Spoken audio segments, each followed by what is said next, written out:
The coach is with us. Lindy Rocque is up with Steve and Adam. How are you? I'm good, guys. How are you? We're good. We got a little sunburn today. It's a pretty nice day in January. It's 75 degrees. I know I'm ready for summer, I think. Well, it's funny about that. Adam, you've talked to college basketball coaches who coach in cold weather areas, and they're like, I'm kind of afraid to bring recruits in January and February. Coach, we don't have that problem here. You can pretty much rely on good weather whenever you bring female recruits in for the program. Oh, yeah, absolutely. Obviously, we've got great weather. There's a lot to appeal here, so the weather is definitely a plus.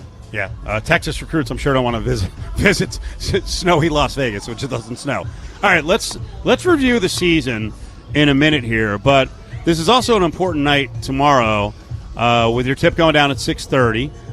It is Women in Sports Night, and there's actually some initiatives going on, I think, before the game, right? Yeah, we've got a clinic for girls, partnering with the Aces, so we'll have some of the Aces players. I think they're bringing their trophies, so we've got a lot going on tomorrow. Other than obviously with the game too. All right, do not take offense to this because you're not old, but I'm going to make this sound like back in your day. Because women's sports has exploded so much, now there are opportunities for young girls to see idols, making money, being professionals. Did you have that opportunity when you were growing up to be around professional female players in basketball or other sports, to look at them as idols and kind of follow them? No. The short answer is no, and I think there was opportunity out there, but it just wasn't as prevalent as it is now. And, I think with the Aces, we have exposure and the ability to, touch kind of the professional athletes, but even, college athletes and stuff. So, doing clinics and different things, I think are big for young girls to get them at a young age. Even that's why we do our camp, to keep them excited about basketball and playing. All right, let's talk about the season so far. So it's been great.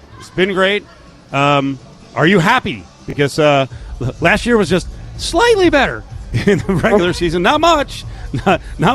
But are you happy with what you've had so far? Yeah, I think we're obviously really pleased with our non-conference and the way it challenged us, and we had some success and had a lot of adversity going on the road.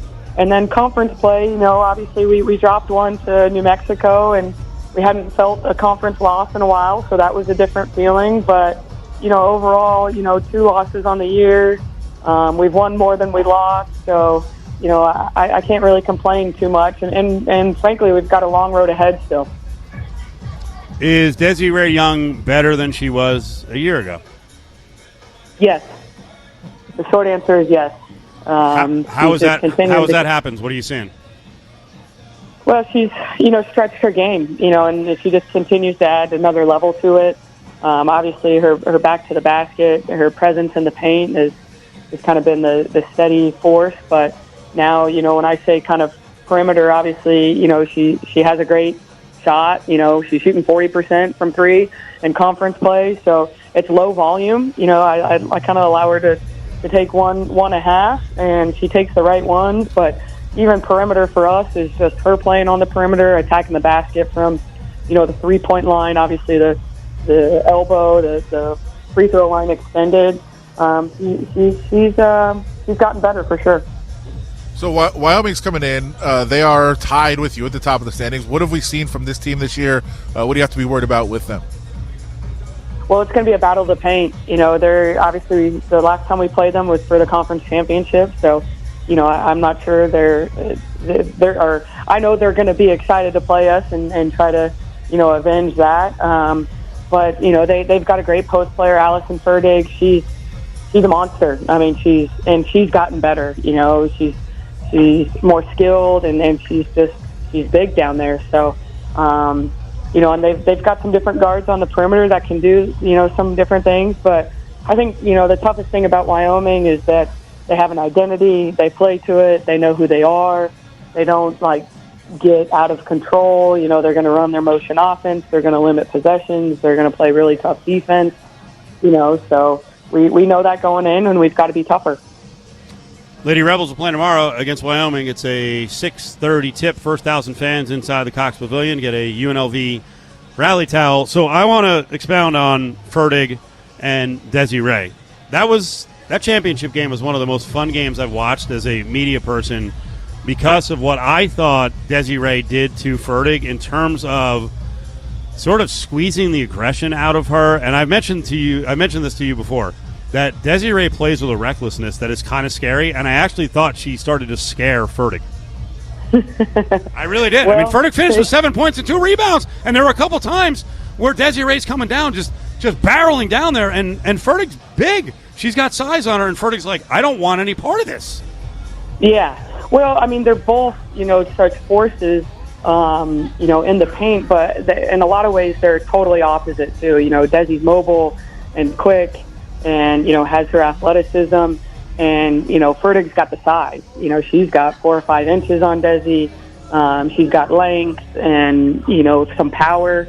So, it's kind of like whichever one of those two forces is going to kind of overtake the other. So, collectively, we don't want to play one-on-one just with Fertig. We got to get some other people to help in the paint. But, yeah, I'd be scared to guard Desi, too. She's scared her. She had 28-17. Fertig had 7 and 2. I'm sure Fertig is hoping for a much better game. Someone mentioned something to me about, on the men's side, Jalen House of New Mexico. And sometimes you get Jalen House, he's really good. Sometimes he gets a little reckless. But what they pointed out is New Mexico's defense, because when House is on the floor, is so much better because House goes a million miles an hour. Do you see that with your players when Desiree is on the floor, that other players look at her and how hard she plays, and they're like, I'm going to kind of look like I'm not trying as hard, so I have to keep up pace with her?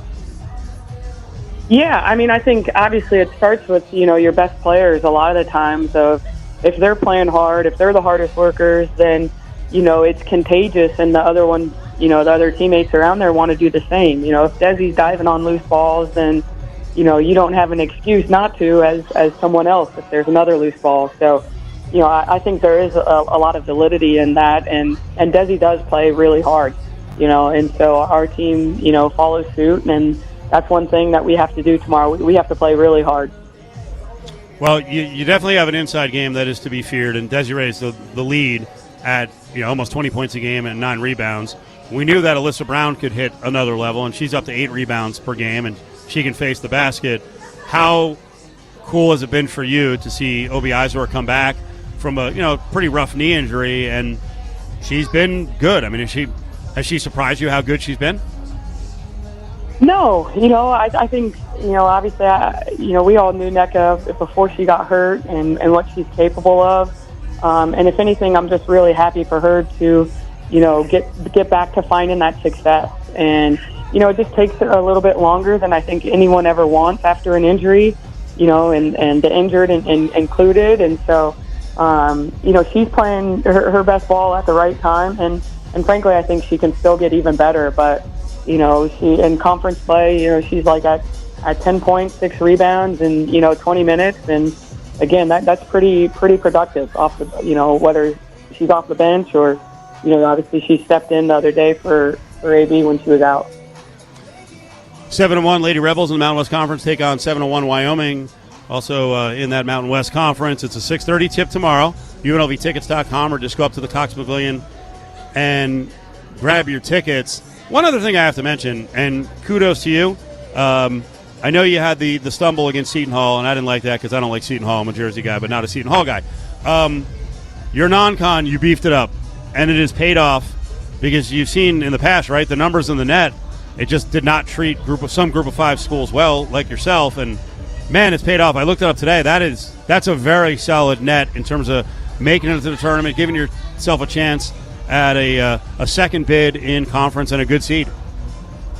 Yeah, obviously that was the point, to kind of play, and get tougher in the non-conference schedule, which we definitely did, and then to secure those 2 wins, I think that's only going to continue to help us.